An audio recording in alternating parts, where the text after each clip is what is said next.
friends pushed their little fishing boat out into the wide blue waters of the Sea of Galilee. The waves sparkled, the birds danced above them, and their hearts were full of hope. It was going to be a good day for fishing, or so they thought. "Today we'll catch so many that the nets will almost burst," Peter said cheerfully as he tossed the first net into the water. His friend Andrew laughed. "A feast for the market and our families." But the day did not go as they dreamed. Hour after hour, they cast their nets into the sea. Hour after hour, they pulled them back in, and they were empty. Not a single fish. The morning sun climbed high and hot, and still the nets came back bare. By afternoon, the cheerful laughter had faded. Peter's shoulders drooped. Andrew sighed. Their hands were tired, their arms sore, and their hearts heavy. "Maybe we're just unlucky today," Andrew whispered. Peter shook his head. "We've done this all our lives. We know these waters, but today, nothing." As the sun painted the evening sky with shades of orange and pink, they decided to stop. Their boat was silent now, except for the gentle splash of the oars as they slowly rowed back to shore.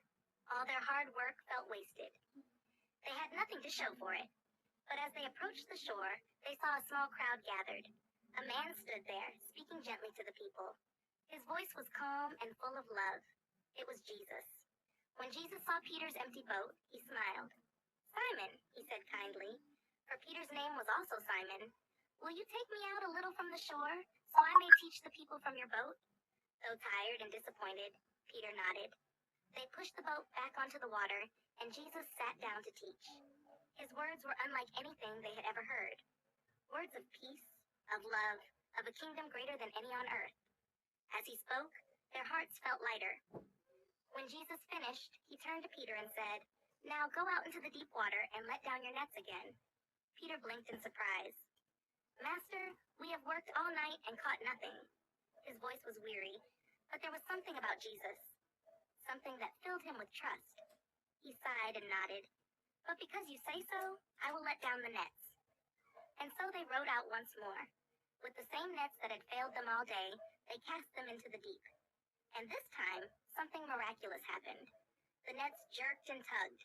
They grew heavy, so heavy they could barely pull them in. Fish, dozens, hundreds, swam into their nets, wriggling and splashing more than they had ever caught before. The boat rocked and tilted under the weight. They shouted for help, and their friends in another boat hurried over. Soon both boats were so full of fish that they almost began to sink. Peter stared in wonder, his heart pounding. This was no ordinary catch. This was a miracle. He fell to his knees before Jesus, tears filling his eyes.